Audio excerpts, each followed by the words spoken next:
امریکہ نے لاطینی امریکہ کے ملک وینزویلا پر حملہ کر دیا۔ صدر ٹرمپ کہتے ہیں وینزویلا پر بڑے پیمانے پر کامیاب حملہ کیا گیا۔ امریکی صدر نے سوشل میڈیا پر بیان میں کہا صدر مادورو اور ان کی اہلیہ کو گرفتار کر کے بیرون ملک منتقل کر دیا گیا ہے۔ امریکی صدر پاکستانی وقت کے مطابق رات 9 بجے پریس کانفرنس کر کے حملے کی تفصیلات بتائیں گے۔ امریکی حملے کے دوران دارالحکومت کراکس میں 7 سے زائد دھماکے سنے گئے۔ شہر پر فوجی طیاروں اور ہیلی کاپٹرز کی نچلی پروازیں ہوتی رہیں۔ روسی میڈیا کے مطابق وینزویلا کے کئی جزائر میں امریکی فوجیوں نے زمینی آپریشن شروع کر دیا ہے۔ وینزویلا کے دفاعی ہیڈ کوارٹرز کو نشانہ بنایا گیا ہے۔ وینزویلا کی حکومت کا یہ کہنا ہے کہ امریکی حملوں کا مقصد وینزویلا کے تیل اور معدنیات پر قبضہ کرنا ہے۔ امریکی ہمارے وسائل حاصل کرنے میں کامیاب نہیں ہوں گے۔ امریکہ کی فوجی جارحیت کو مسترد کرتے ہیں۔ ایران، کیوبا، کولمبیا اور کئی ممالک کی جانب سے امریکی حملے کی سخت الفاظ میں مذمت۔ اقوام متحدہ اور عالمی برادری سے فوری امریکی حملے کے خلاف سخت موقف اپنانے کا مطالبہ۔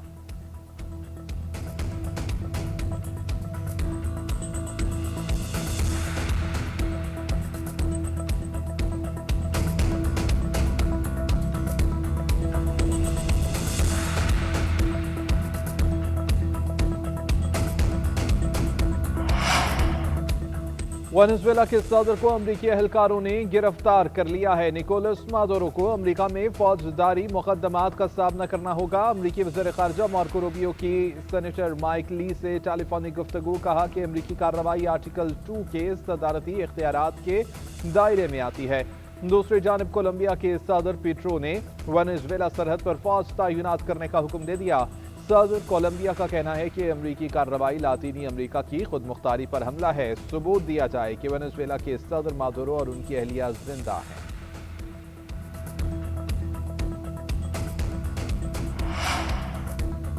امریکی صدر ٹرمپ کی حملے کی دھمکی پر ایران کا سخت رد عمل آ گیا۔ ایران نے امریکی صدر کے بیانات کو اپنے معاملات میں مداخلت قرار دیتے ہوئے اقوام متحدہ کو خط لکھ دیا۔ خط میں لکھا کہ صدر ٹرمپ ایران میں پرتشدد سرگرمیوں کی حوصلہ افزائی کر رہا ہے جو عالمی قوانین کے خلاف ورزی ہے۔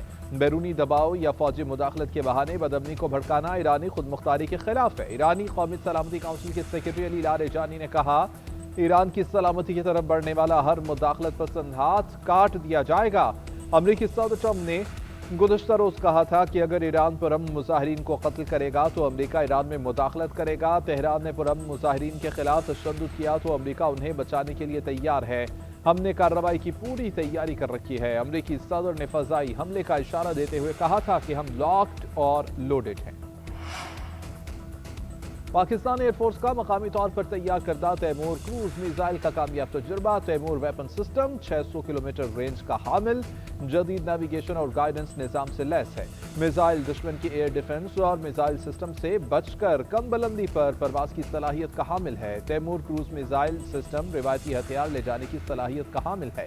Air chief marshal Zaheer Ahmed Babar کی سائنسدانوں، انجینئرز اور پاک فضائیہ کی ٹیم کو مبارکباد۔ پاکستان کی دفاعی صلاحیتوں کو مضبوط بنانے کے غیر متزلزل عزم کو سراہا۔ ایئر چیف نے کہا کہ تیمور ویپن سسٹم کا کامیاب تجربہ پاک فضائیہ کی مسلسل عملی تیاری کا عکاس ہے۔ صدر مملکت آصف علی زرداری، وزیر اعظم شہباز شریف سمیت قومی قیادت پاک فضائیہ کو کامیاب تجربے پر مبارکباد۔ ملک کے دفاع کو مضبوط سے مضبوط تر بنانے کے لیے اقدامات جاری رکھنے کے عزم کا اظہار۔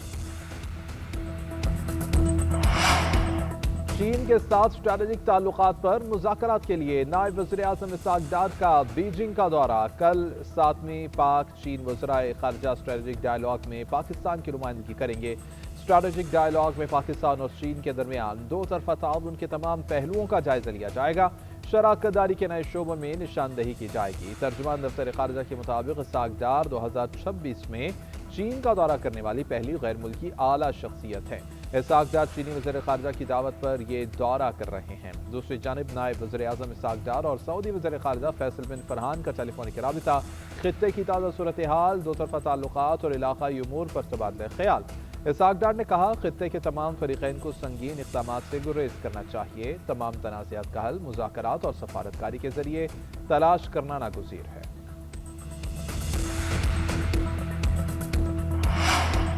اسلام آباد کی عدالت نے وزیر اعلیٰ کے پی سہیل آفریدی کے ناقابل ضمانت وارنٹ گرفتاری جاری کر دیے۔ عدالت کا سہیل آفریدی کو گرفتار کر کے پیش کرنے کا حکم۔ وزیر اعلیٰ کے پی کے خلاف پیکا ایکٹ کے تحت مقدمہ درج ہے۔ ریاستی اداروں پر گمراہ کن الزامات اور ساکھ متاثر کرنے کے کیس میں وارنٹس جاری ہوئے۔